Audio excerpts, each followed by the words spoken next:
ABC Kinderteach presents The Story of Ferdinand, written by Monroe Leaf, illustrated by Robert Lawson.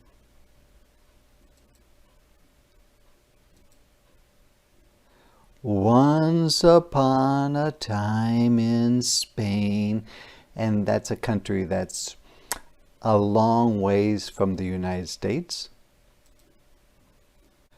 there was a little bull, and his name was Ferdinand. All the other little bulls he lived with would run and jump and butt their heads together. But not Ferdinand. He liked to sit just quietly and smell the flowers. He had a favorite spot out in the pasture, which is a piece of land where cows eat grass, under a cork tree. And this is what a cork tree really looks like. And they cut the bark so that they can get cork, like in stoppers for different types of drinks. It was his favorite tree, and he would sit in its shade all day and smell the flowers. So while the other cows were playing around, he just liked to sit and relax and smell the flowers. A different type of cow, different type. Sometimes his mother, who was a cow, would worry about him. She was afraid he would be lonesome all by himself. "Why don't you run and play with the other little bulls and skip and butt your head?" she would say. But Ferdinand would shake his head. "I like it better here, where I can sit just quietly and smell the flowers." So he really loved to smell the flowers. His mother saw that he was not lonesome, and because she was an understanding mother, even though she was a cow, she let him just sit there and be happy. As the years went by, Ferdinand grew and grew until he was very big and strong. So this is where he started out as far as how tall he was, and he gets taller and taller, and 2 years later he's this tall. All the other bulls who had grown up with him in the same pasture would fight each other all day. They would butt each other and stick each other with their horns. What they wanted most of all was to be picked to fight at the bullfights in Madrid, which is a big town in Spain. So they were all practicing to be in this bullfight, but not Ferdinand. He still liked to sit just quietly under the cork tree and smell the flowers.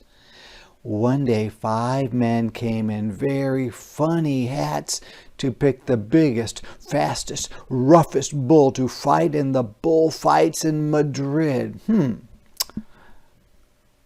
you think Ferdinand will be picked? I don't think so, because he doesn't want to do that. He just wants to sit and smell the flowers. I don't think they'll pick Ferdinand. They'll pick one of the other bulls. All the other bulls ran around snorting and butting, leaping and jumping, so the men would think that they were very, very strong and fierce, which means a bit scary and not afraid of things, and pick them. Ferdinand knew that they wouldn't pick him, and he didn't care. So he went out to his favorite cork tree to sit down.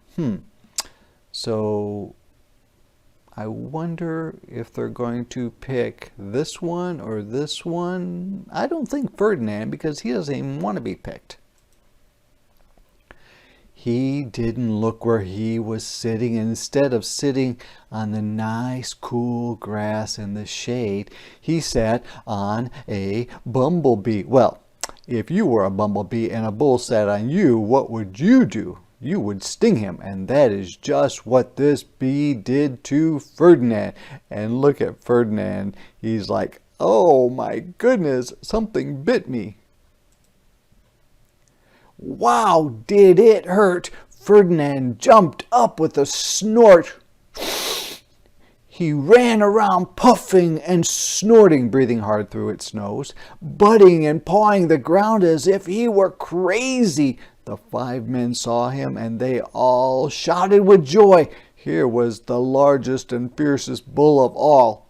Just the one for the bullfights in Madrid. So, all by accident, Ferdinand gets picked to be in the bullfights because they think that he is just something as far as a great bull.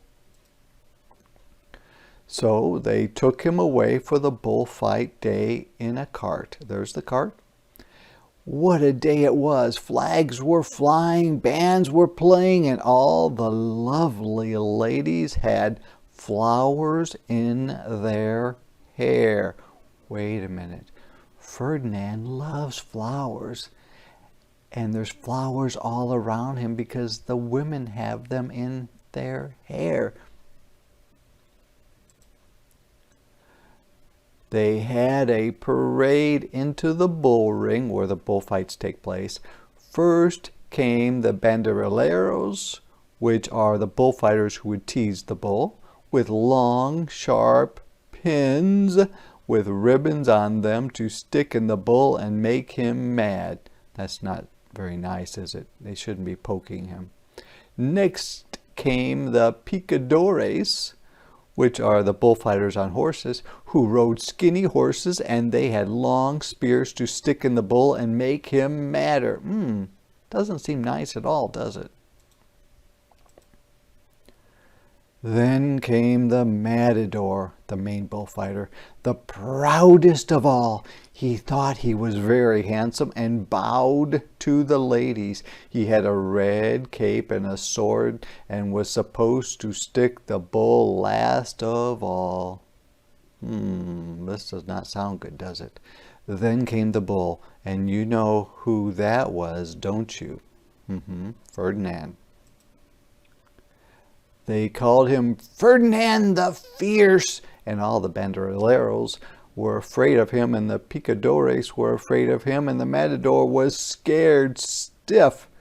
Ferdinand ran to the middle of the ring, and everyone shouted and clapped because they thought he was going to fight fiercely and butt and snort and stick his horns around. Do you think he's going to do that? I don't think so. I think he's going to smell the flowers because he loves smelling flowers. That's what I think. But not Ferdinand. When he got to the middle of the ring, he saw the flowers in all the lovely ladies' hair, and he just sat down quietly and smelled. He wouldn't fight and be fierce no matter what they did. He just sat and smelled. And the banderilleros were mad, and the picadores were madder, and the matador was so mad he cried because he couldn't show off with his cape and sword. So they had to take Ferdinand home. I think that's what Ferdinand wanted. He never wanted to leave, did he? And for all I know, he is sitting there still under his favorite cork tree, smelling the flowers, just quietly. He is very happy.